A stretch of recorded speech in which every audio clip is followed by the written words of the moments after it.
My peoples, welcome to a special episode of Rants and Randomness. I'm Luvvie Ajayi, your side-eye sorceress and host. Now, this episode is special because typically I do my feel-goods, I do my rants, I spotlight, and then I go into my interview. On this episode, I'm decided to just bring you the interview because this is the longest interview that I've ever done on this podcast. It's an hour and a half long. Why did it become this long? Well, it's because I'm talking to Rich Dennis, the CEO of Shea Moisture, and also now owner of Essence Magazine, and he runs the New Voices Fund. Rich came into the studio and we had this in-depth conversation about how he started this company from selling butters on the streets of Harlem to a company that is now basically a global freaking conglomerate that is making economic change by how it's hiring people. We talked about, some of his biggest mistakes in building this company and what he really wants to do because it's not just about hair. The interview was too good for me to cut short, and I wanted you to get the full thing, so decided to just make it its own episode. Take a listen. It's really, really good, and I'm really thankful to Rich for the vulnerability, for being open, and for joining me to do this. And I hope you pull out some things that are helpful to you as you listen.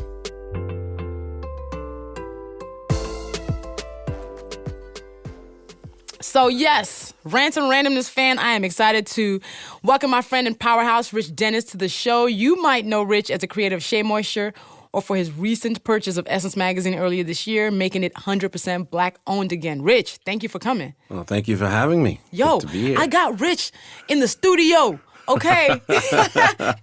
Pinning Rich down is like pinning down a cloud. But I'm going to give people your official bio so they actually really know what you be up to. Okay. Born in Liberia, Sundial's brand CEO Rich Dennis came to the U.S. to attend Babson College for business school. And when he graduated in 91, he was unable to return to Liberia because of civil war. Damn, you know what? No. Scrap that piece. I actually don't want to read that piece. I want Rich to tell that story.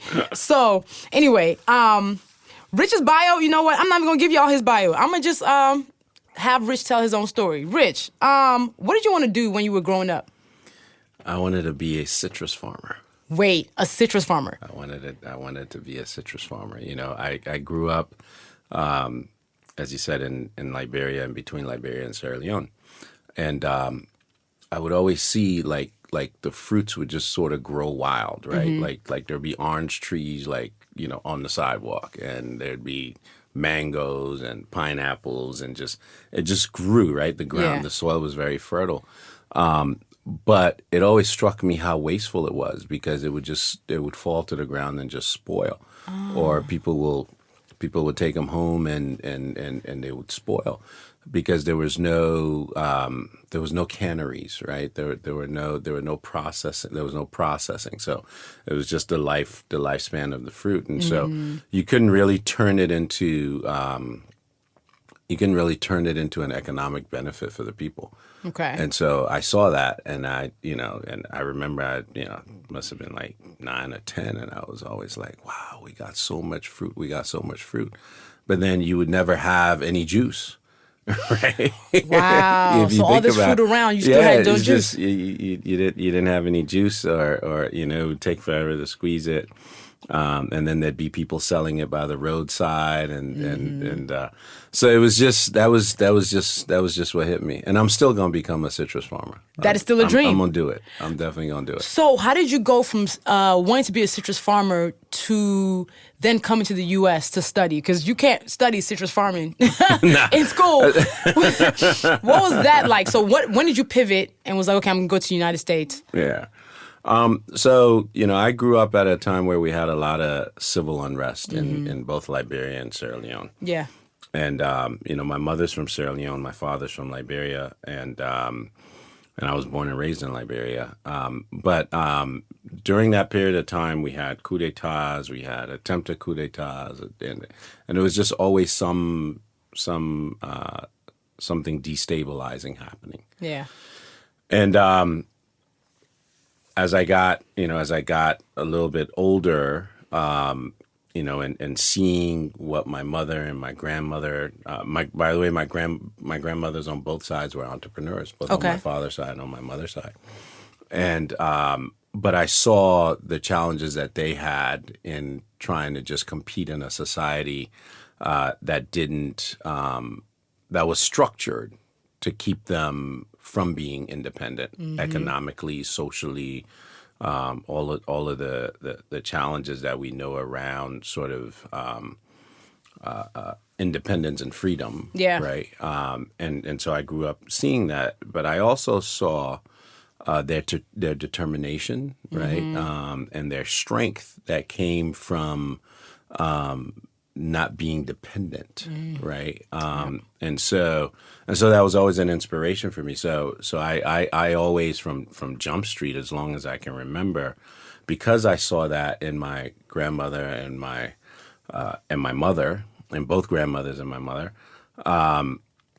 that always sort of, I think, fueled entrepreneurship in me, and I always wanted to be an entrepreneur. And as I've gotten older, and I look at how Black women, right, have just been entrepreneurs for time immemorial, right? Yep. We may not acknowledge it, we may not recognize it, but to keep families together, to keep food on the table, to keep clothes on our backs, the things that single moms do, every single bit of it is entrepreneurial, right?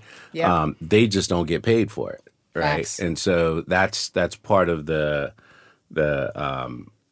what we're trying to do now is trying to invest in them and get them to the places where they're not just getting paid for it, but they're building scalable businesses. So anyway, to answer your question, I got an opportunity to get a scholarship to come here, and I went to Babson College, which is the number one entrepreneurial school in the country.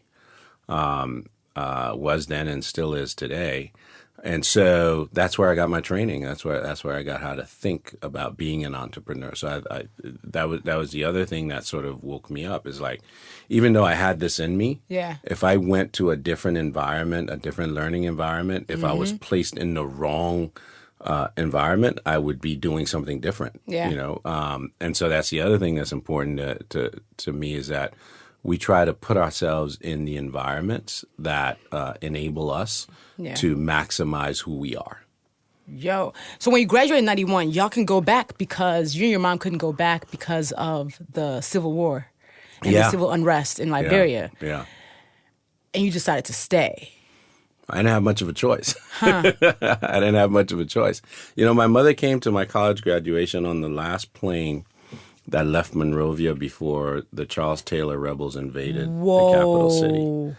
And in that invasion, our home was destroyed. Oh my gosh. So if my mother wasn't on that plane, my mother probably wouldn't be here with us today. Wow. Right. And that was a real wake up call. Wow. Yeah. And they call it Miss Mary Dennis. Yeah, Miss Mary. And she's still working for the company. Still, she's our treasurer. She signs every check. She watches every Black penny. mamas are not playing. Oh, she's not playing at all. About that. Black mamas are not playing. Your money is good and secure. Very secure. Oh, that's the best thing ever. Very secure. Shea Moisture started, the year after? Or that year? 91. So we started in 91. We were founded in 91 and incorporated in 92. Ah, okay. Yeah. How'd you start? What made you start making natural hair soaps and all that stuff? It was what we did. My grandmother in Sierra Leone made and sold different hair and skin preps using local ingredients in the village market. And so that's what we started doing here. We just, we needed to survive. Yeah. Needed to eat, and couldn't, like you said, couldn't go home, and so started making shea butter products and African black soap and all the things that were made in our local communities in West Africa. Started making them and started as a street vendor on 125th Street, selling them off of a table on 125th. Cutting up shea by the ounce and by the pound, and black soap by the ounce by the pound, and putting them in Ziploc bags and back then nobody knew what they were. Okay. Right? So we had to literally stand on the street and explain to people what shea butter was and explain to them what African black soap was and where it came from and why it was black and why the shea butter was so good for you and what was the differences and all of that. Were you selling or were you pitching? Were you the one handling the money or were you the one explaining? Well, I was the one explaining. Okay. My mother, as I said, always was the one that handled the money. Right. But we, whatever I made, we'd take home and she'd keep it. And we lived in this apartment in Queens. There were 12 of us and 12 of you? Yeah, and a two. You got to remember, it was not just it was a family, but it was everybody trying to escape this war, and we were all in a strange place, and we had to support and take care of each other. When did it go from street corner soap to Shea Moisture? Like, how did that happen? Because people see all of that now and they don't realize that you started on the streets. Yeah, it's I think it's a very interesting path for young people, right, to sort of study. Yeah. Right, because we sort of now live in this world of where everything happens instantly. Mm-hmm. But that's not how this was built. Yeah. And it's rare that you get to build anything of value instantly, right? Yeah. Few have. Yeah. But it's rare that you get to do that. And so for us, it was a journey. It took us, people don't realize, it took us 16 years before we ever agreed to even go into retail because retailers at the time, we felt, didn't treat black people on the same level as they treated any of their other customers, right? Yeah. And not just by the experience that you walk in the store and, and people would follow you around, right? Yeah. But you'd walk in the store and there was nothing in the store for you. Mm. If you were a black woman and you were looking for skincare, your best option was, Vaseline in most cases. Johnson right? & Johnson's was Johnson & Johnson, right?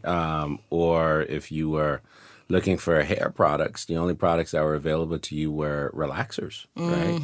And products for maintaining relaxed hair.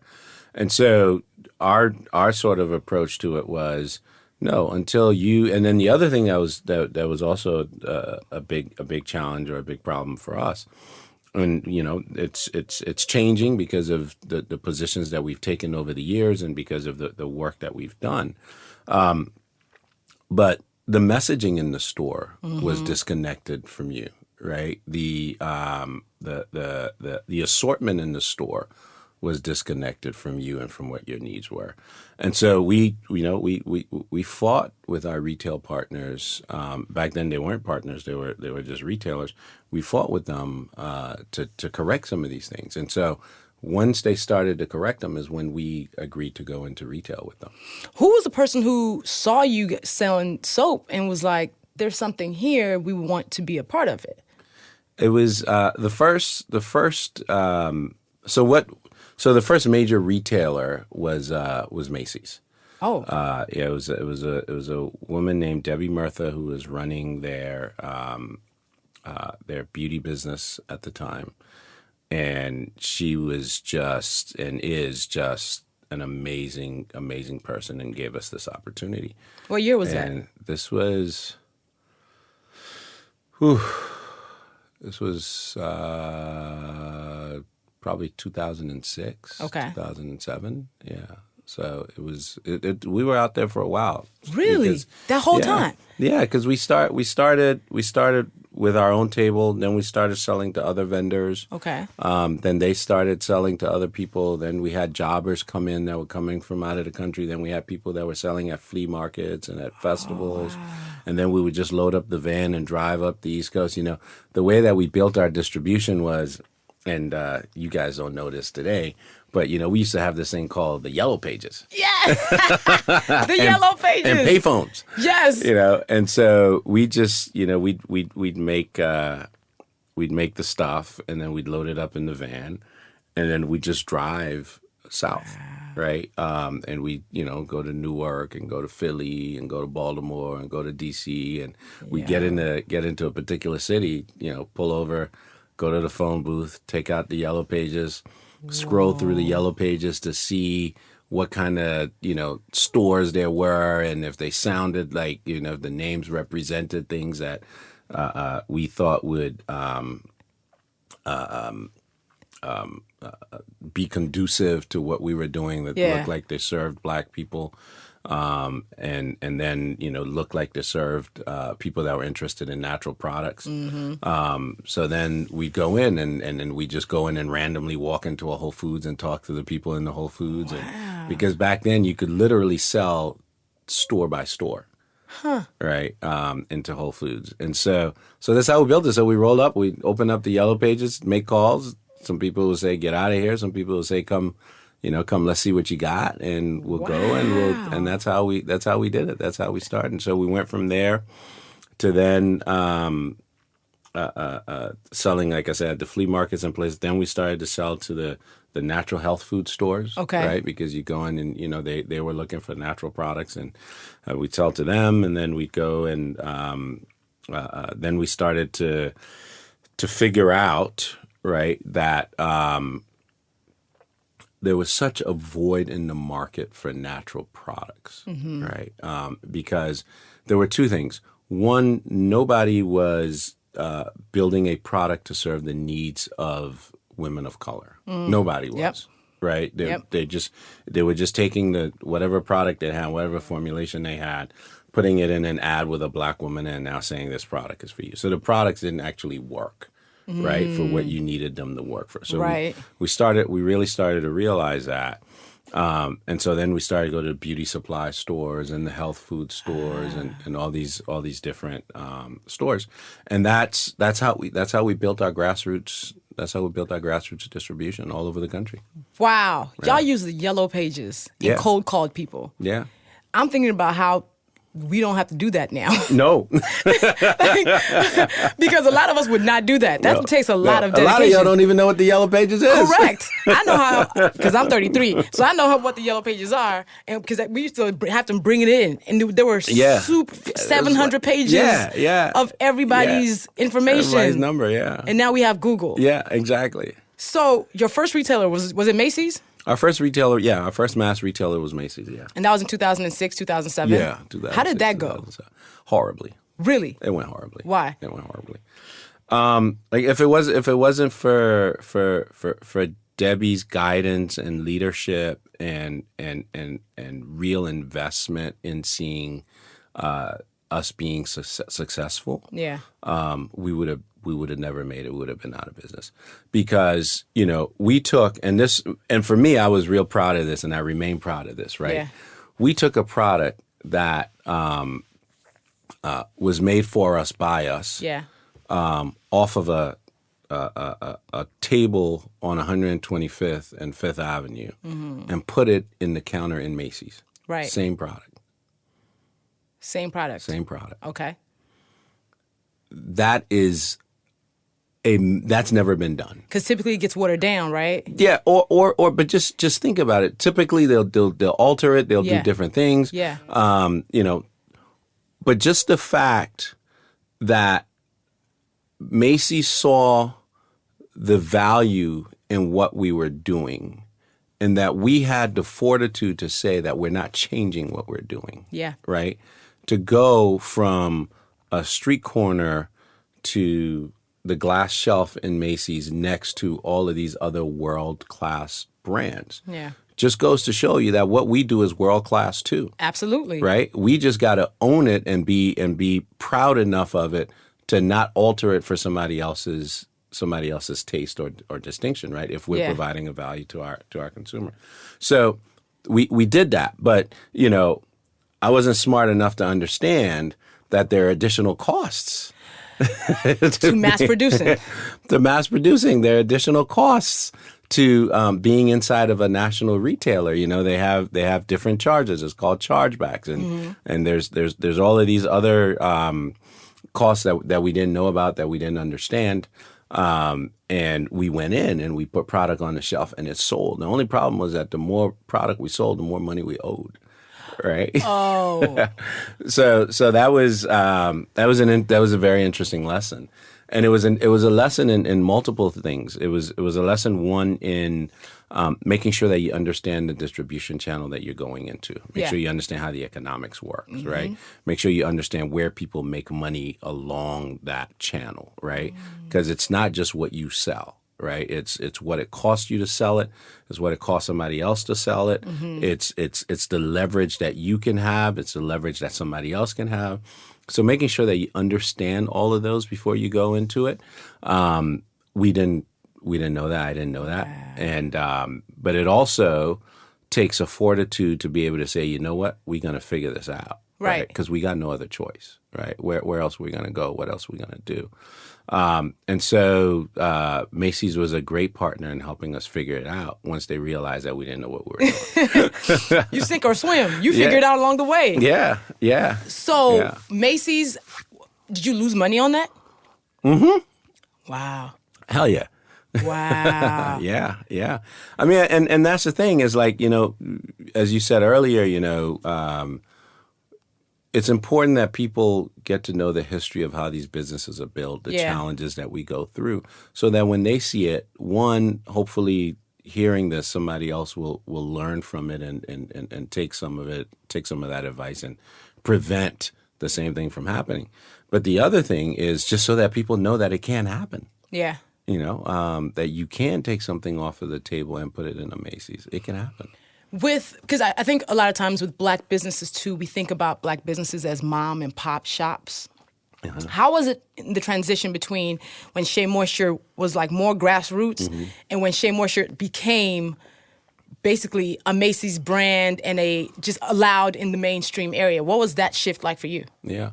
Well, I mean, I think there wasn't a shift for us, right? Because we didn't stop selling on the street. You can still go buy our product on the street. You can still go buy our product in the health food store. You can still go buy our product in the there's still jobbers that sell our products. You can still buy our product in the flea market. You can still buy our products, right? So the idea for us was never to leave anything, right? It was always to build upon what we did. And that's what we've always done. So we go in, you start somewhere. That doesn't mean you have to leave where you started in order to move forward. Yeah. So we just continuously built, right? We have that, and we still have that foundation today. So it's not like okay, now I got to leave here to go there. So that's not how we at least that's not how we do it, and that's not how we think about it. But then as you elevate, there are different pressures that come along. Right. Yeah. There are different the constraints that you have are different. Right. Yep. So people think, well, you're moving all this volume and you're doing all of that. So things must be great. Well, the reality of it is that the what you were doing when you were small had a magnitude and a scale of pain. Now that you're bigger, there's a different magnitude of scale and pain, right?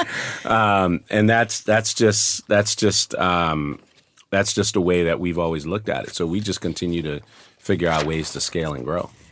So, growing pains. Let's talk about growing pains, because Lord knows there's a lot of that. Those of us who who build our businesses and who basically look at ourselves as part of the community that we are building. Yeah.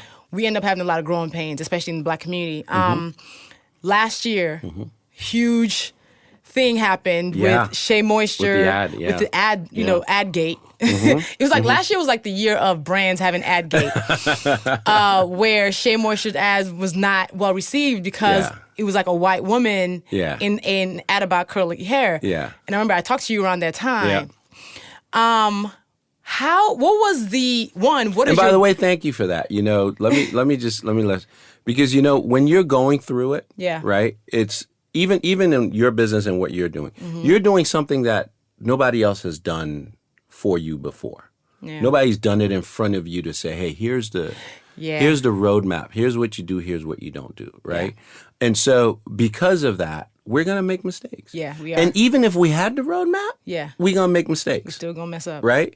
And when we mess up, to have your community just basically want to devour you, not your whole, but elements of it. Yeah. Right. And negate all that you've done for one mistake is very, very confusing and challenging. Right. And so I appreciate the time that you spent just talking to me. That was much appreciated. Honestly, I'm glad, because I just went through it. It's painful to, have your people kind of be like, you're the enemy. Yeah. How did you deal with that whole situation? What did you come out of it feeling like? So I'll be honest with you, and I don't know how this is going to come off, but I don't feel any different. I don't feel any different because I've always been about my community. I've always loved my community. I can tell you that I love my community more than I love me. Yeah. Right? And so the only thing that would have done differently would have made me crawl up into a ball and go into a shell and be like, you know what? I'm not going to put myself out there. I'm not going to do this. That would have been the only change that could have happened, right? Yeah. But what it reconfirmed for me was just how much work we have to do. Yeah. Right? How many more businesses have to be able to come up and grow and scale and not abandon our community for our community to appreciate what we go through and how we go through it, and for us to show our appreciation back, right? Yeah. Which is why I just doubled down. I was like, I'm going to keep going, right? Yeah. We've got to grow this business. We've got to expand the base. We've got to sell to other people. But that doesn't mean that we have to abandon our core, abandon our people, abandon people that got us here. We just have to explain to them what we're doing. We have to be more thoughtful in how we go about it. We have to slow down and be more patient because they haven't seen this, right? The things that we've done as a business, we haven't seen in our community. At all. Right? And I haven't seen it either. So There's I'm no figuring it out too. There's no roadmap. There's no roadmap, right? Yeah. So you're gonna make wrong turns, and you just have to have the conviction in what you're doing, right? And you have to have the belief in what you're doing, and that belief needs to be grounded around a foundation of love for your community, a foundation of love for your people, but also understanding that if your business isn't around, you can't help your people. Yes. Right? So you've got to make decisions that allow the business to grow and scale, but that also impact your people. And I think we're starting to show what that model looks like. You know, we've made mistakes along the way, but we've also had some incredible triumphs along the way, right? So we're not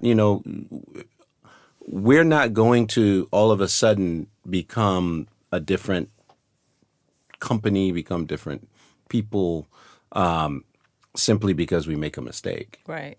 It's just a learning and the growing. It's learning and growing. And what do you say when people say things like, "Oh, the Shea Moisture product has changed"? How did you deal with that, and what is the actual truth? Yeah.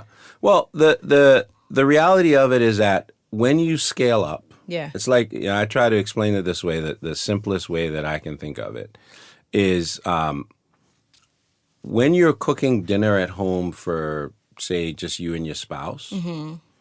And then when you're cooking it for, when you now have a family, right? So you've gone from yourself, you're cooking for yourself, then you're cooking for two people, then you're cooking for a family of 3 or 4 or 5. There's always a learning curve as you produce more, right? As you make more, right? Then you go from serving your family to Thanksgiving dinner, and you've got your extended family, right? Then you go to, now running a catering business because everybody loves your food. So now you're cooking for 200 people, and then, and it scales, right? Scales. And when you're making natural products, there's going to be changes as you scale, right? It's like you can't make a recipe the same way when you're making it for, 2 people than when you're making it for 80 people, 100 people.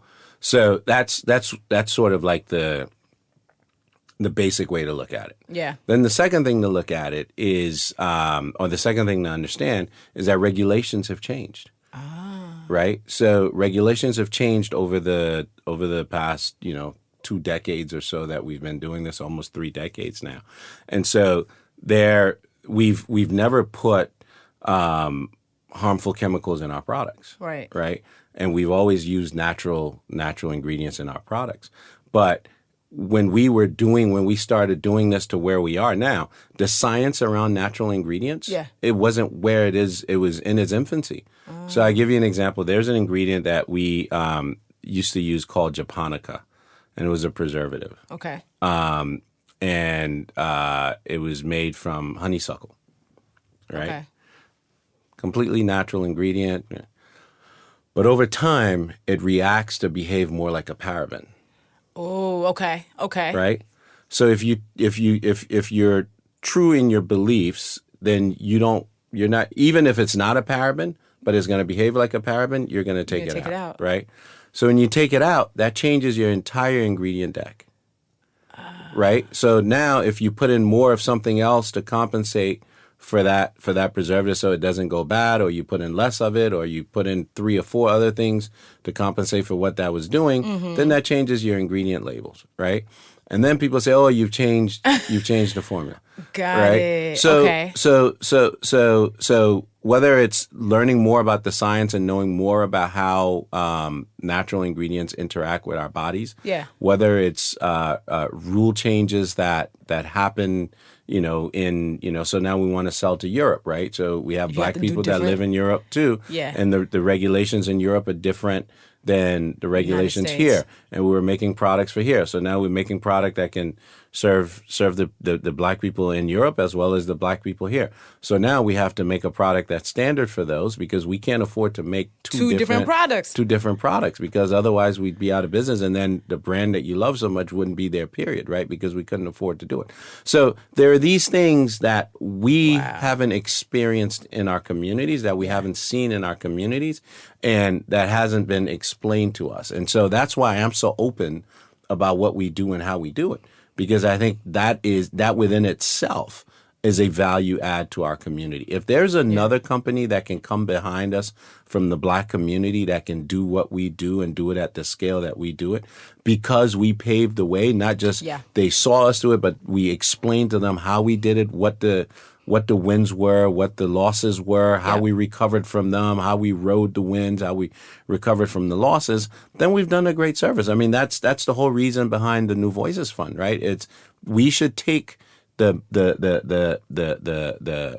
revenues, the profits, the benefits that we've gotten from doing business in our community and invest it back in our community so that there will be more Shea Moistures out there. We don't just want one Shea Moisture. One Shea Moisture doesn't do it for us, right? No. We need hundreds. Yeah. Right? And that's how we will change the plight in our community. That's how we will have the economic independence that we need. That's how women in our communities will be able to make the decisions for themselves that they need to make, not being influenced by others, right? So that's what this is about. This is actually right on point, because we hear so many stories of black people failing, that those of us who are considered successful, we have to be transparent about the journeys, about the pain, about the grime, about how we finally cut through it. Because if we're so used to seeing failing, we need to also get used to seeing success and knowing what comes behind it. Because I think what ends up happening is people build narratives that they think they know, right? And they run with that, and they're like, this is what happened. So I always love people like you who are transparent about the journeys. While I'm insisting on being transparent about my journey, is people see the success, forget about all the struggles, and don't know how they can also get to the success. Yeah. So that's really important. I mean, Now, I think that's one piece that's important. I think the other piece that's important is we see the success, and it's almost like we're waiting for it to fail. Yes. Right? We're waiting for the shoe to drop. Right, we're waiting for the shoe to drop. Instead of, and I shouldn't say we, because that's unfair. There are those, right? It's not everybody, right? Because if it was everybody, none of us would be here. Correct. Right?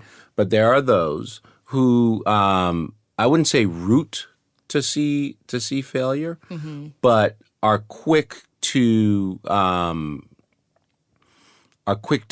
to destroy. Yeah. Right? Yeah. When something isn't working the way that they want it to work. Yeah. Right? And look, every consumer has a choice. That's what this is about, right? They can choose to listen to what you have to say or not, right? They can choose to download your podcast or not, right? But to actively try to destroy your podcast, right, is a different thing. Different energy. Right? It's a whole different energy. Yeah. And and I don't think that one of the things that I think that gets missing in that whole cancel movement that we're quick to have, right? Yeah. The thing that gets missing is, what does that say to the next entrepreneur behind behind me? How much more terrified are they Correct. to try to drive and grow? Because they've seen They've seen. the arrows pointing Right. at you. They've seen it, and they see the hits that you take. And then it's like, well, do I really want to take that? Right? Or the other thing that you see as a result of is that people just sort of like, yo, you know what? I'm going to build this. I'm going to make some money. I'm going to be out. Right? And nothing goes back to the community. Yeah. Right? And so I just think that, look, there's plenty of reasons to cancel brands and businesses.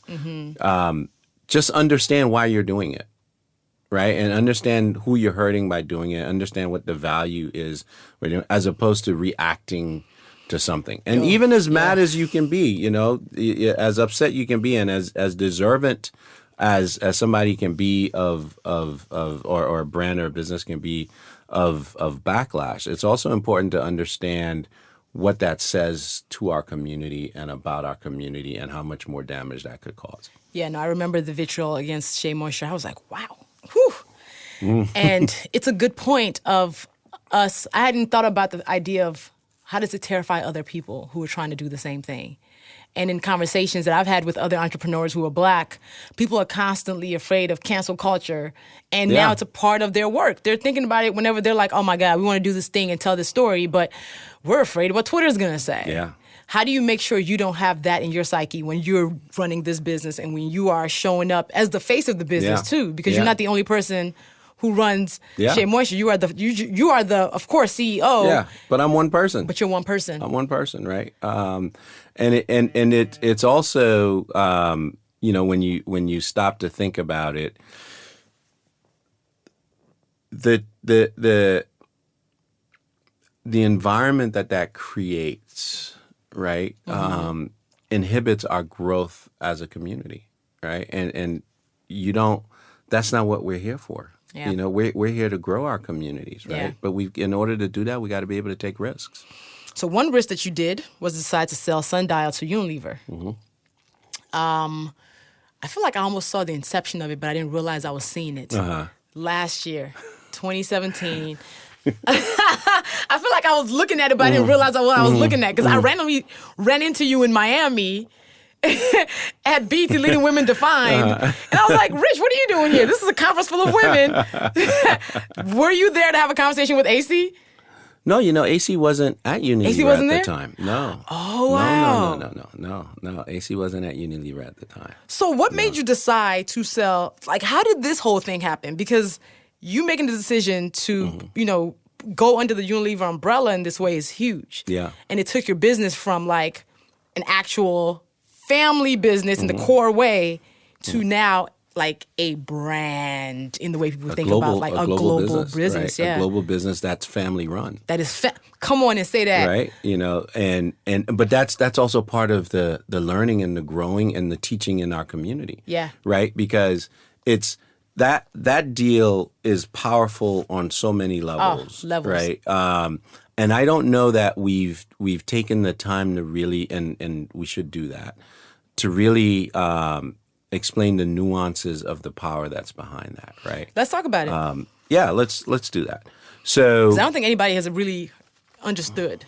No. Let's talk about it. No, let's talk about it. So the first thing is, as an independent brand and as an independent business, the capital that's required to scale and to continue to grow and to compete. Because, you know, if you step back and look at, so we went into retail 2007, let's call it 2007. So 11 years ago. Right, 11 years ago, right? When you walked into the aisle, there was virtually no product for Black women. Virtually none, right? There was a 4-foot section in the store that everything that a Black woman needed should have been on that. That's the only space they gave her. Yeah. Right? So therefore, there was very little on the shelf for her, right? We came into that and said, no, that's not right. That's not fair. This is not how you serve us. And if you don't serve us properly, we're not going to sell to you, right? And we worked over these years Now you go in the aisle and there's like, There's only handmade. There's calls by nature. There's you know, and what people don't realize is that when we went into Target, we brought other brands with us. Oh, wow. Yeah, we didn't just go in and say, hey, this is ours. And we're like, no, this isn't going to work if it's just our brand, right?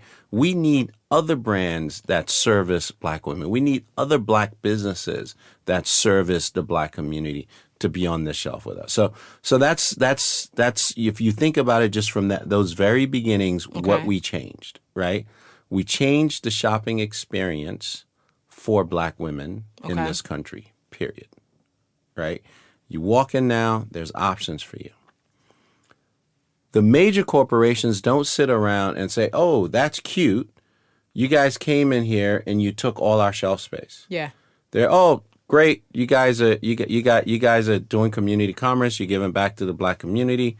We love what you're doing. This is great, right?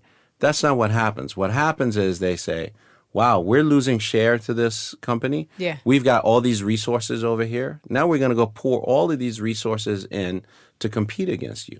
So if you look at what happens to the Black brands that come into the market, they can grow but so far because the major brands with the major budgets and the major dollars and the major infrastructure are all going after that consumer. And we, in our community, want to buy Black, say we're going to buy Black, in most cases do buy Black, but many of us also don't, right? Many of us buy brands from other companies and they have the opportunity they have choice and they can spend their dollars where they want and they can do that. So that's another, next time we come in, I want to talk about the cost of buying Black and how we're not always willing to pay the cost, right? Yes. We talk about it, but we're not willing to pay the cost that it takes to do it. Word. And thereby what it costs us in our community over time, because we don't build sustainable businesses in our community. Yeah. So you'll go to the store and there'll be a Black-owned store here, and there'll be let's say a Korean-owned store here, and the umbrella here is in the Black store is $5, and the umbrella in the Korean store is $2.50. And yes, there's a big price difference there. So you go and you buy the umbrella for $2.50. Yeah. Well, it's got nothing to do, in my opinion, necessarily just with the fact that they're Korean. I don't think that's almost irrelevant. But what it does have to do with is that in Little Korea, there are 10 Korean banks that they can go to and get the financing to buy that umbrella. Yep. How many we got in our community? I can't name one right now. Right? Not one Black bank. So if I can't finance my inventory, then how am I going to pay for it? That is the problem. Yeah. Right? So I'm paying from the dollars I can scrape up from here, I can scrape from there, I can scrape up from there to buy, and then I got to sell it at more of a price. Then I haven't had the opportunity to watch 2 or 3 generations build the business, right? Yep. How do I provide customer service? How do I finance my inventory? How do I do all of these things, right? The Korean store next door, you've got, 2-3 generations running that store. Yep. Right? So they understand those things. And I'm not saying that their customer service is greater than ours, but at least they understand the concept of what happens there. Not that we don't understand the concept, but they've had time to practice. They've had practice and they've seen examples. They've seen examples and they know how to do and how not to do, right? So we walk in the store and we say, oh, the stink attitude that we get in this store and in the Black-owned store, we're gonna go. Now, to be clear, I'm not saying that this is everybody and everywhere. I'm just saying that it's examples this is an example and this is a reality. So all of you start to add up those challenges, and it makes it very difficult for us to actually build these businesses. This is a long way about answering your question. Yeah. It makes it difficult for us to build these businesses, for us to sustain these businesses, and for us to scale these businesses, right? We can only grow so far. That's it. So why was Unilever, why was it the right time? 2, why was this the right partner? Yeah. So if you take the things that I've just said into context, Yeah. right? So now we're in a place of where we've come into a market that nobody was serving. We start serving that market. The marketplace starts to see the value of serving that market. They start to invest dollars behind it and infrastructure behind it that we don't have, Yeah. and dollars that we don't have. Then you look at the history of what's happened when that's happened, right? So you go back and you look at the brands that came before us, the Soft Sheens, the Pro Lines, the Johnson products. You look at those businesses, and those businesses were either sold, right, or they have shrunk dramatically. Yeah. Right? Yeah. Because they just don't have the resources to compete.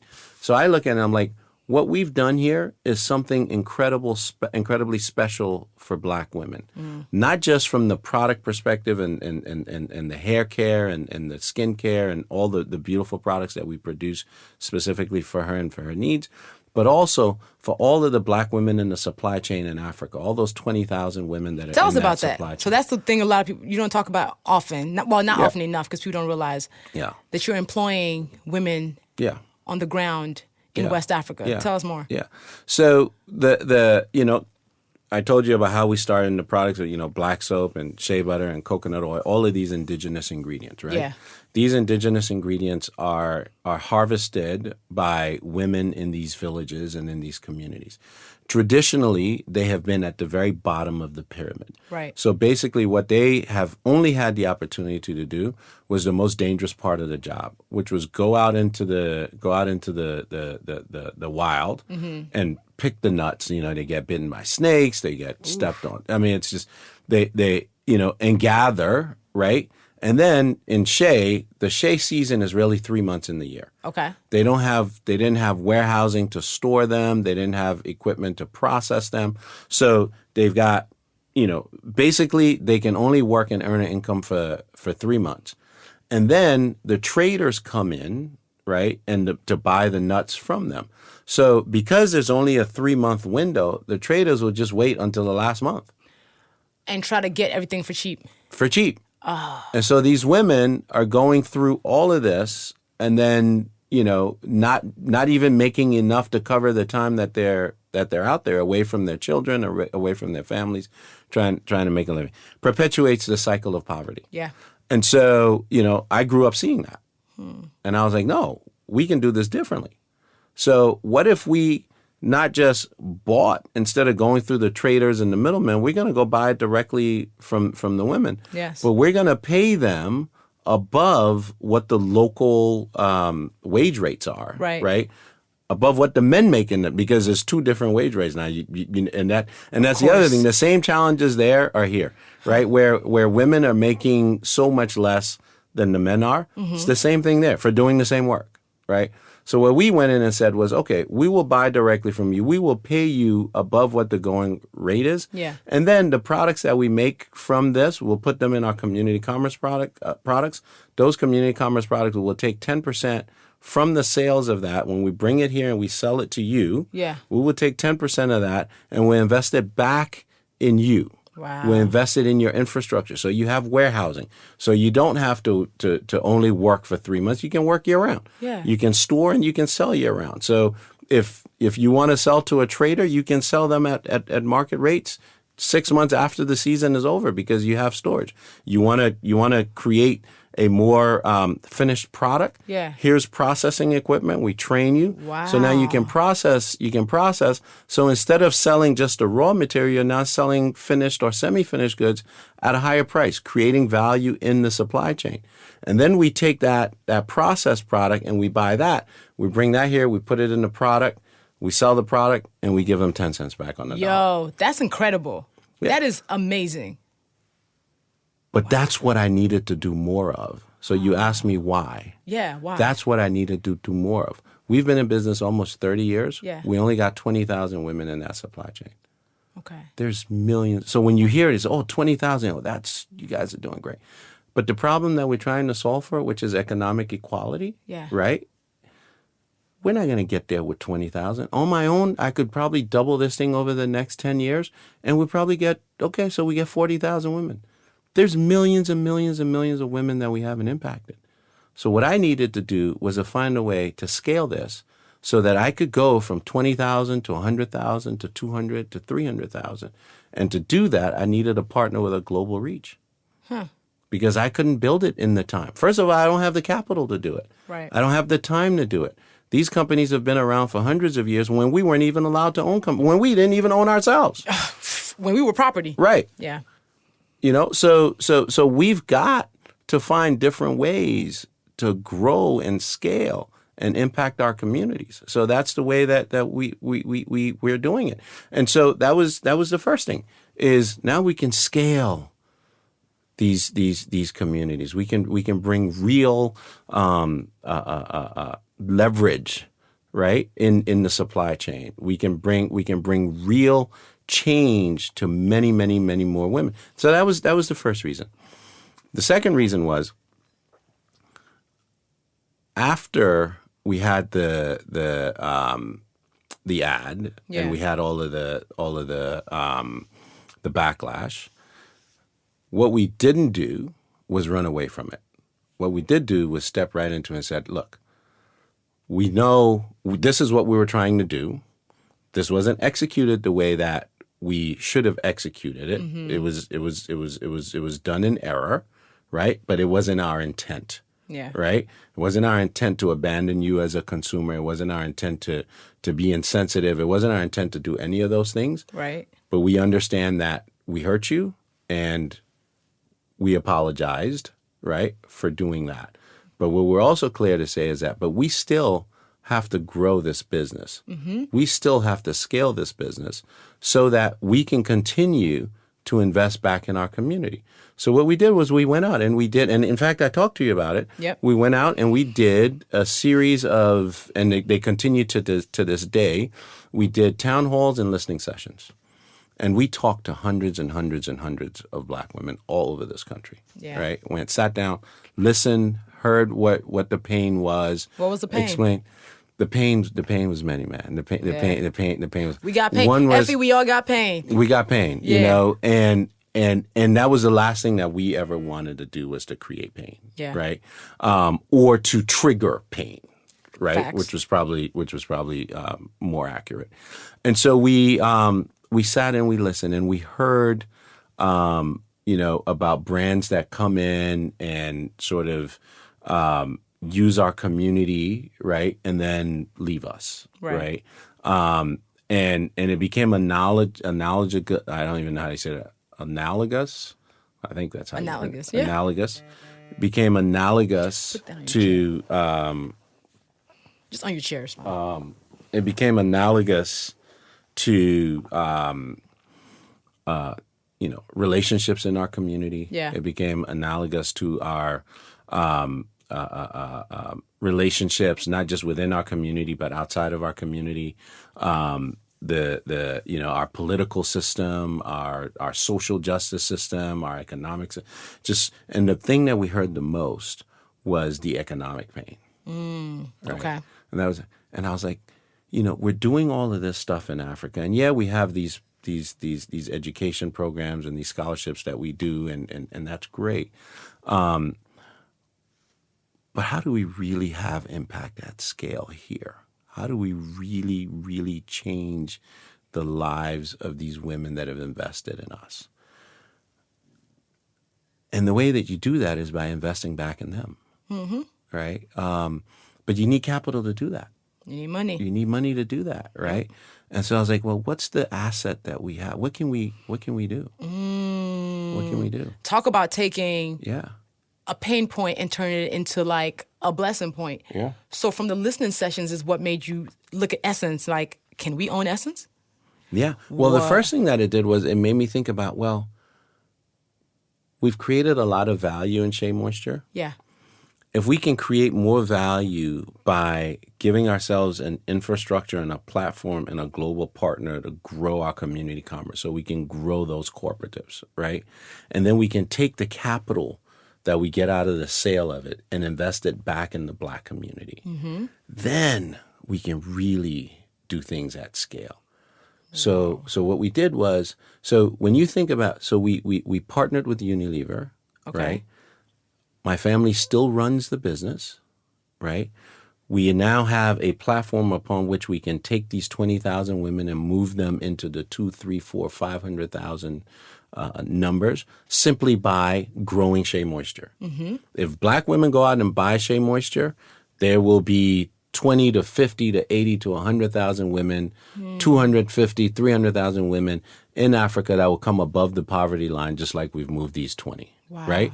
All it takes is buying Shea Moisture shampoo. Then we take additional proceeds and we put them in New Voices. And we say... I actually want to walk there. So what, again... Before we get to Essence, because before we you got to get to there too. Essence, you wanted to... So wait, which came first? New Voices, the idea for New Voices, or was it the Essence buy? No, New Voices first. Let's talk about that, because I thought it was Essence first and then New Voices. No, it was New Voices first. Okay, so you talked to Unilever and you're like, cool, I'll partner with you, but I need this. Talk about that. I need this. Yeah, I'll partner with you, but I need this. I need to grow my supply chain. I need to grow my community commerce model globally, right? And I need to take $100 million and I need to invest it in black women entrepreneurs. And you said that in the meeting? I said that in the very first meeting. What did they say? They said yes. They said that's immediately? Yeah. They said that's why we want to partner with you, because you see the world differently and you're doing things differently and you're doing them for your community, and we can learn from this and do it in other communities. Before that meeting, and you were like, I'm about to ask for $100 million just for black women, did you have to practice that number in the mirror? Because that's a big number. No, but I knew what I needed.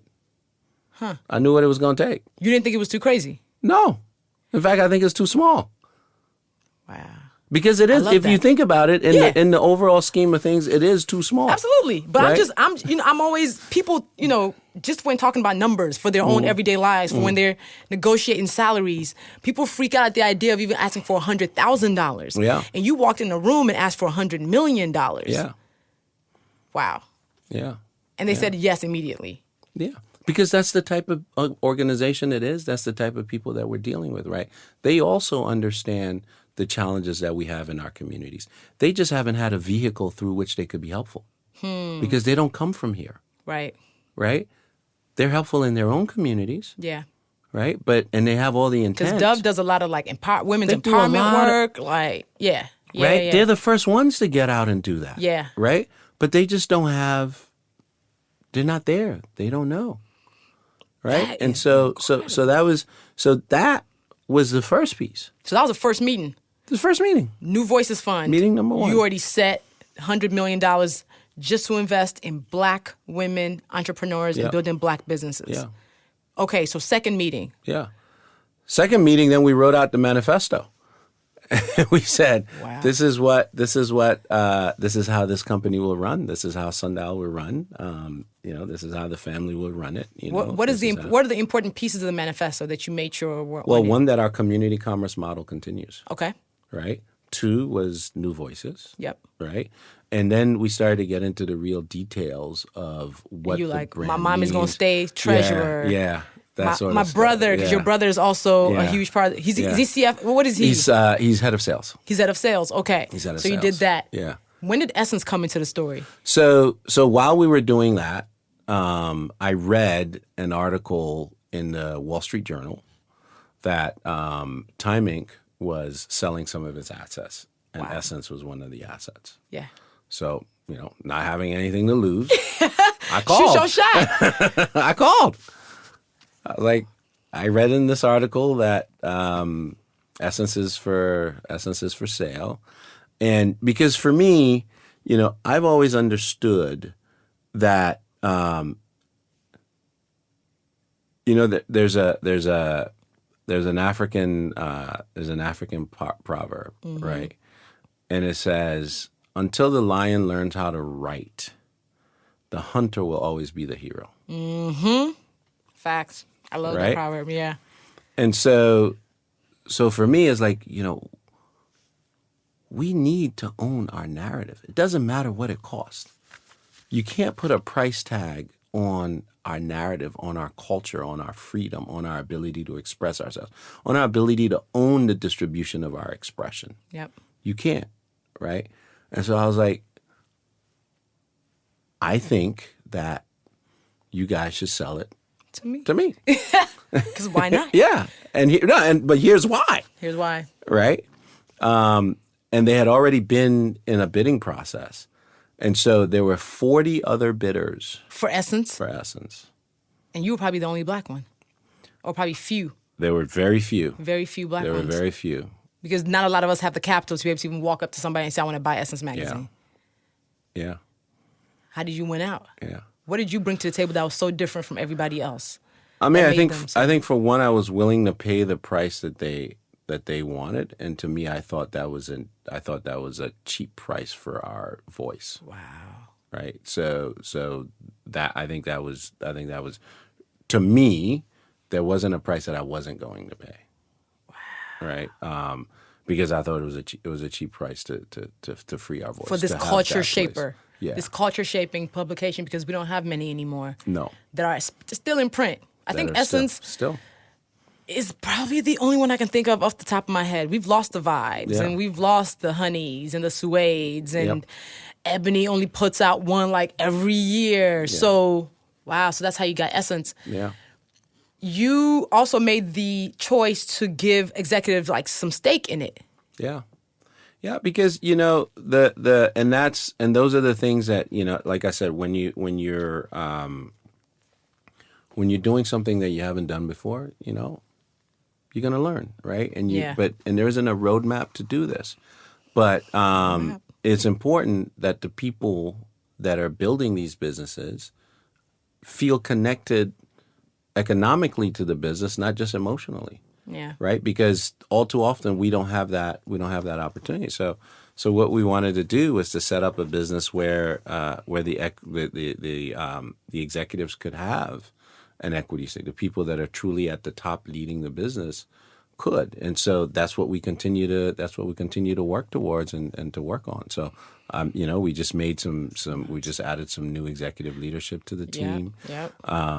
Michelle is, my goodness, I mean, an amazing, incredible business leader. Michelle Ebanks, shout out to Michelle. I've learned so much from her, and I continue to learn every day, and just her steadfastness and her strength and her emotional intelligence and her grit, right, and her passion and her love for Black women and what she's doing over there and how she's running that business, how she's transforming that business is just, I couldn't be more proud. What's your vision for Essence? What do you want to come out of Essence magazine? Because you see the value in it. What in your dream world, what do you think Essence stands for? I think, what we've sort of communicated is what Essence should have stood for under Time Inc. and what Michelle and the team fought to make happen, and now have the absolute opportunity to do that, and that is to serve Black women deeply. Yes. Right? That is what Essence was developed for. That is what it was made for. That is what our community has expected. That is what they've rallied around, and that's what we're doing. Is we're figuring out every single way to serve Black women deeply, so that they get. And it's not just when I saw Essence, I didn't see just a magazine. I saw a community. I saw a community that was ignored, a community that was underserved. And you can say, well, what do you mean by ignored? There's all these other publications. The reality of it is that, as you said, many of them are no longer in the form, at least are not around, or at least not functioning at the levels that they were. Yeah. Right? So what that has given rise to is general market publications. I love to see this, right? They'll, 1 month a year or 2 months a year, they'll put a Black woman on the cover, and then we'll all celebrate, and they don't give a shit about us. Nope. They just care that we're gonna buy their book because we're excited that they're recognizing us. I want a place where we're recognized every day. Every day. Right? And a place where we go and spend our money with every day so that we can continue that recognition every day. Right? Yep. And we're seeing when we don't do that, we're seeing what happens socially in this country. We're seeing it, right? Yeah. Politically, we're seeing it. Economically, we're seeing it. So we've got to get to a place of where our community can have the places that they can invest their money and spend their money and get value for what they're spending, right? So we talked a little bit earlier about the cost of buying black. Yeah. One of the things that we're looking to try to do and to continue is not just help bring other companies along, but in the companies that we work with, when you engage with that company, you should feel like, wow, that's the best product I ever had. That's the best experience I ever had. They get me. They know me. They're here for me. And so that's what we're going to try to do with it. So back to the New Voices Fund. First of all, this portfolio is getting ridiculous, like, which is amazing because I don't think we've never seen anything like this. This very intentional push of money. Because people will be like, oh, I love black businesses. Money is what they need. Yeah. So right now, the first grantees are the Lip Bar, Mented, and the McBride Sisters Wine, among others. Yeah. There's a lot of black Noir Pixie Dust in this list. So you've dedicated $30 million to that first round of 8 companies. Yeah. Wow. Okay. Tell us about how dope it is to invest in this newest cohort of bosses and why. Well, I mean, I already know why. You know it's important. What made you pick the companies that you picked in this first round? Yeah, it's first of all, I'm proud to say that those companies picked us. Right? I'm really, really proud to say that. I love me some Lip Bar and Mented. Oh, aren't they just... I wear Lip Bar whenever I'm on a stage. I like to wear Lip Bar's Boss Lady color. Yeah. Because why not? Yeah, why not? Because that's what you are. Come on. That's what I'm saying. That's what you are. Yeah. So it's like, what made you pick them and just the other cohorts? Yeah. No, they picked us. They came, they reached out and said, hey, we're here, you're doing this, and this is what we're doing, and we want to be your partner. And we said, okay, here's what we're doing, here's how we think about it. Because of, again, this learning of building a business that in a space and in a way that no one else has done before, and we didn't have a roadmap, we made a lot of mistakes. Right? Yeah. And we learn from those mistakes. So we don't just want to be a funding source, right? We want to also help you avoid those mistakes. Yeah. We want to help you think through the challenges up front, right? And say, hey, you don't have to do what I say, but here's how I've thought about it. When I've been faced with this, here's what I've done. Here's what worked. Here's what didn't work. Or you know what? I haven't been faced with this, but because of my travels all these years, I know these 10 people that do different things, and that at least one of them could have, let's go talk to them, right? So what we want to do with it is, we call it the ACE model, right? Okay. So it's access, it's capital, and it's expertise. So we want to bring you expertise. We want to bring not just our knowledge base, but our entire network, right? And have you have access to that entire network. And not, hey, pick up the phone and call so-and-so.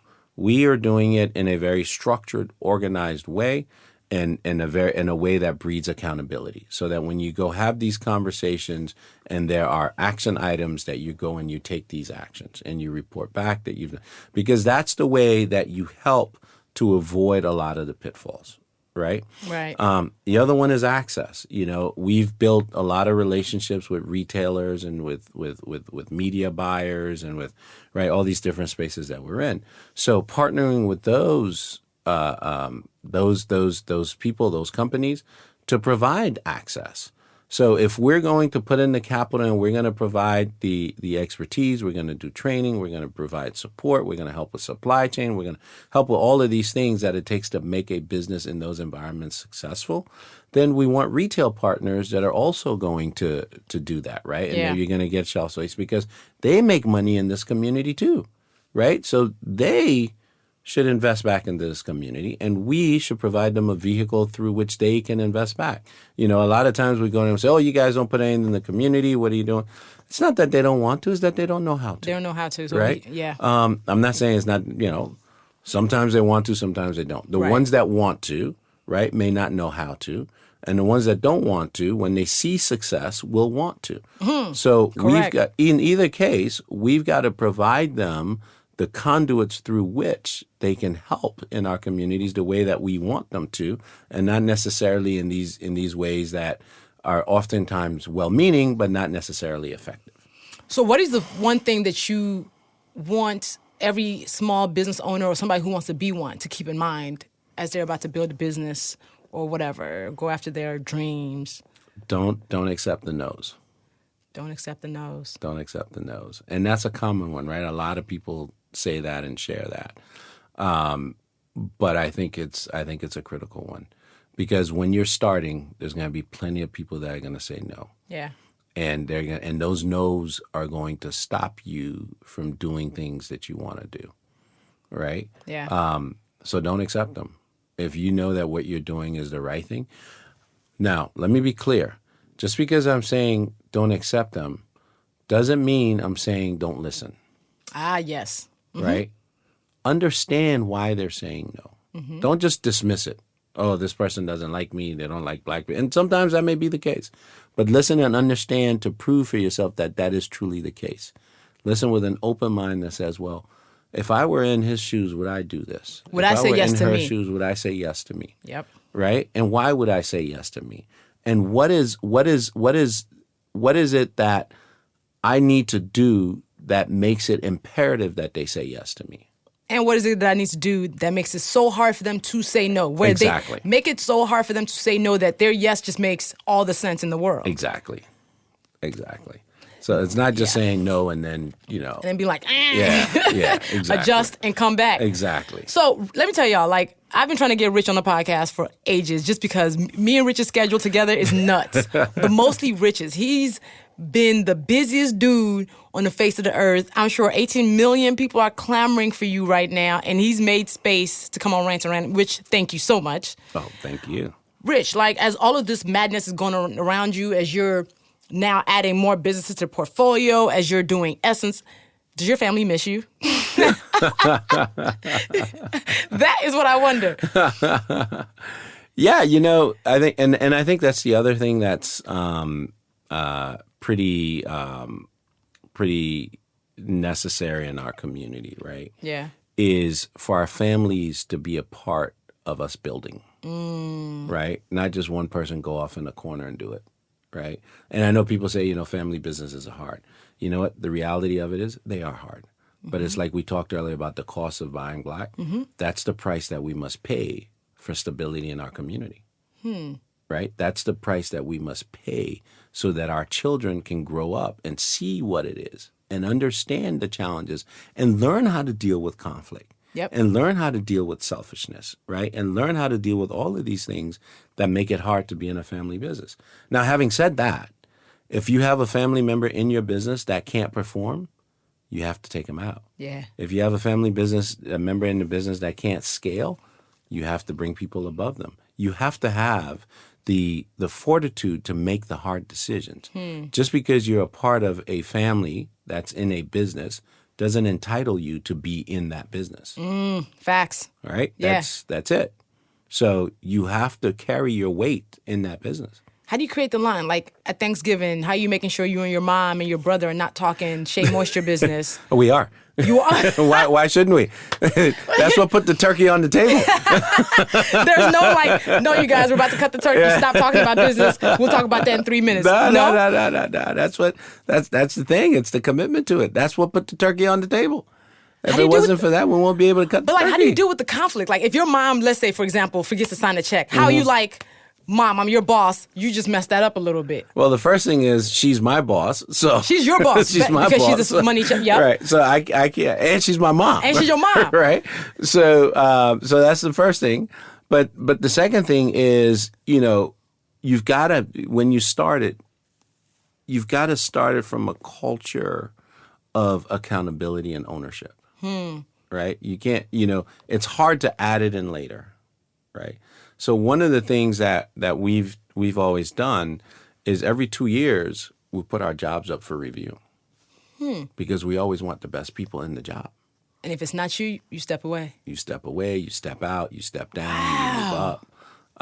And we all have moved into different roles in the business over the years. As the businesses have grown and as they've changed and as they've needed different skill sets, we've needed to bring in people that have more expertise and more experience in things that we don't have experience in. So if you were in that role and now we have somebody that that can do that role at the level that we need it for, then you need to step out of that role, and hopefully you've developed skills in other areas that you can move up, or you can move sideways, or you can move down, or you can move out. And we've done it all, and we're going to continue to do it all because that's how you build a sustainable business.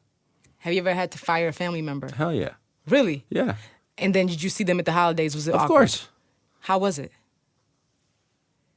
I mean, different people react to things differently. Yeah. But, it's not doing it out of malice or out of some power trip or out of some, it's doing it out of, hey, if you're, I tell people, this is our livelihood. Yeah. If you're not contributing to it, you're hurting it. And so why should the entire family and all the people that are associated in the business network suffer because one person isn't willing to or is incapable of or doesn't see the need to grow?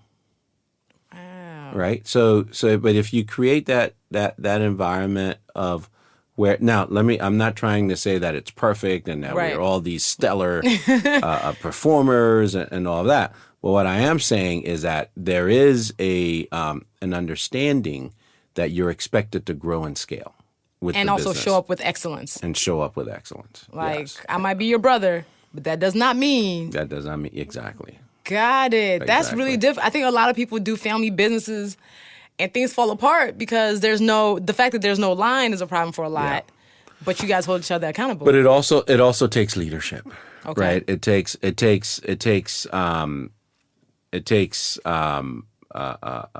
selflessness, Okay. right? Because the person that usually has to make those decisions doesn't necessarily want to make those decisions, Right. Right? It's not like, hey, I want to go fire so and so, or I want to move so and so to this other role, and they want to be in this role.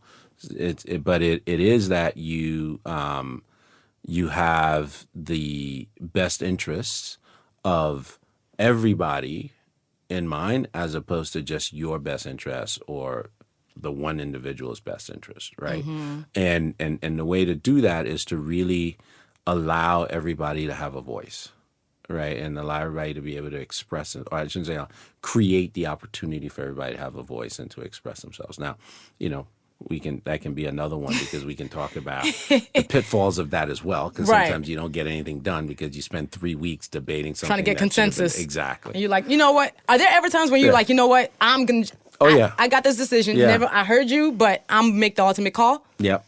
And I think that's what's been so beautiful about my family and running this business, and why I'm so proud of us. My mother and my sister, and all of my family members in this business, is that we take great pride in excelling.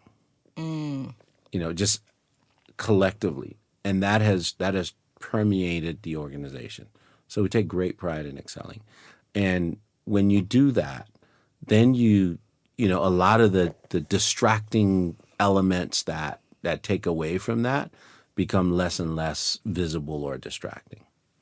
Gotcha. So I'm always like Rich. I see Rich at random conferences and always on the go. One point, me and Rich actually had a meeting in a stairwell because we've been trying to track each other down. And he was like, wait, 25 minutes right now. Let's go into the stairwell. And we had a meeting in the middle of Essence Fest. And Yeah, it was we did. productive. We did. We sure did. We And I'm sure always did. like, we did. It We was a sure very did. productive meeting. And I'm always like, how is Rich taking care of himself with all of this crazy that's around? I ask all my guests on rants, like, what is your self-care thing? What do you do to recharge? Yeah. That's sort of the, we're starting to learn and hear a lot about self-care. Yeah. Right. And we're starting to really get religion around self-care. Religion is a good way to put it. Yeah, It is. that's what we're starting. We're devoted. We're getting devoted to it. I haven't caught that religion yet. Really? You know, I think I have. There are things that I've always done, right? Okay. That I continue to do, which is I try to eat well.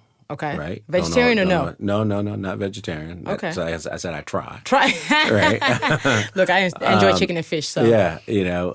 So diet is very important to me. Okay. Sleep is very important to me. Really? Yeah. Sleep is very important to me. 8 hours a night? I try to get 10. 10 Try to get 10. hours a night? I try to because I shouldn't say 10 hours of sleep, okay. but I try to get 10 hours of quiet time. A day? Right, a day. No, at night. So I like to get in bed early, read.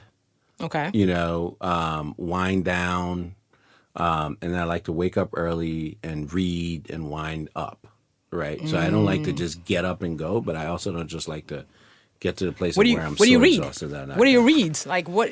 Any genres, or are you talking? No, my what I'm reading right now is a book by Ben Horowitz, who is one of the founders. I know Ben and Felicia. Yeah. The hard things about hard things.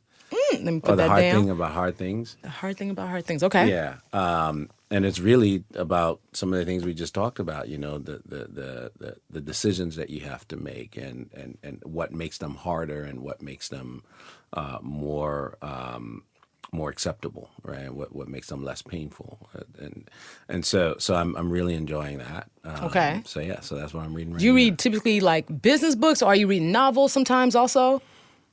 I don't think I've read a novel in maybe 10 years. Wow. But I probably read, I used to probably read a book a month maybe. Okay. But now that's stretched out a little bit more. It takes me longer to get through them. Simply because there's a million other things going on. So 10 hours of quiet time. Yeah, I like my quiet time. Okay. I like my quiet time. Okay. I like my alone time. Introvert or no? You would think that I'm an extrovert, No, but I I'm wouldn't. really an introvert. I would have guessed introvert. Yeah. People guess I'm an extrovert. I'm an introvert. Yeah. No, I'm definitely an introvert. So food, quiet. Yeah. Food and rest. That's it. Yeah. Keep that going. Time. Yeah. And the other thing that I do, and that's coming up now, is every year I go to an executive ed program. Every year. Really? Year. That's my vacation. Stop. That's my vacation. Really? I go stimulate my mind. I go learn something different. I go learn something new about how to, whether it's about strategy, whether it's about finance, whether it's about organization, whatever it may be. Because I find that keeps me sharp. That keeps my mind sharp. That gives me other things to think about. Puts me in an environment with other people that are seeing things that I'm seeing, but thinking differently about it and getting an opportunity to learn from them. So one of those like 1 week, like strong courses. some of them are 1 week. Some of them are like right now I'm in a 3-week one. I'm in a 3 weeks a year for 3 years. So I'm getting ready to finish my last set of 3 weeks now. So you're a constant student. Yeah, because that's we all are constant students. It's just what we're choosing to study. Every one of us is a constant student. It's just, are we choosing to study something that's challenging us, or are we just choosing to learn more about the things that we already master? Whew. Well, the interesting thing about the self-care question is, people think about the very the very trendy aspect of it. Mm-hmm. But a lot of people who are building businesses think there's no room for sleep, think there's no room for I'll pick up whatever. So you've basically built in the core, the basic foundation of what self-care is, which is the rest and what you're taking in. Exactly. And the reality of it is that the problem's going to be there tomorrow morning when you wake up. Okay, you can't solve it at 3 o'clock in the morning. No. Just go to sleep. Go get your rest so that you're sharp and you're able to solve it. And the problem ain't nothing but an opportunity to find a solution anyway. So come on. Just go get your rest, come back at it fresh, and sometimes that's what it takes. It's just a nap. Yeah. Get some good sleep. Yeah.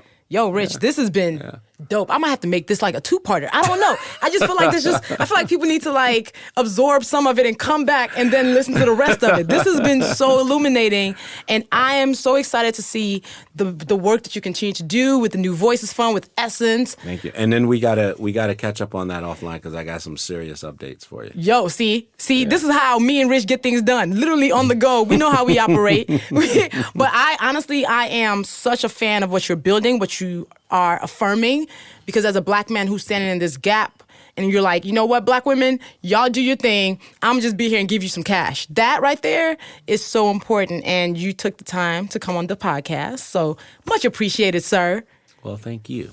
This has been fun. Always great to talk to you. Yo, you are brilliant. So I'm looking forward to more. Y'all follow. Rich is not, honestly, don't even follow Rich on social. He don't even be on social media. Like, because he's too busy running around the world. so follow Essence. Okay, keep supporting Essence. Exactly. Keep supporting Shea Moisture. Exactly. And let's keep supporting Black businesses. Let's give each other grace to grow, make mistakes. Mm-hmm. And honestly, let's just really start putting some skills behind these businesses that we want to grow. Yeah. So more to come. So invest the time. All right, Rich. Much Thank props. you. Yes, indeed. Thank you. Yeah. Yo, shout out to Rich Dennis for joining me for that dope interview. That was so in-depth, and that was the longest interview I've ever done. Rich is brilliant. He's barely ever on social media, though, so I wouldn't really say for you to follow him. Follow the platforms that are now part of his work. Of course, there's Shea Moisture, which is at Shea Moisture on social. There's the New Voices Fund, which is a $100 million fund that is investing in businesses run and founded by Black women. New Voices Fund. And there's Essence, of course. So you already know, it's at Essence everywhere. These platforms all do different things, and you'll find out what they're up to by just keeping track of their social media. Much love to Chicago Recording Company for partnering with me on this podcast. As always, subscribe to Rants and Randomness on Apple Podcasts, Spotify, SoundCloud, wherever you prefer you get your podcast fix. And please rate it. If you leave a comment, you just might be featured on this show. Follow the podcast on social media. Twitter is at Rants Randomness. No and. Instagram is at Rants and Randomness. Feel free to send me any love, questions, feedback, whatever. LuvvieRants@gmail.com. And as always, you can catch me on social media. I'm at Luvvie everywhere. See you on the next episode.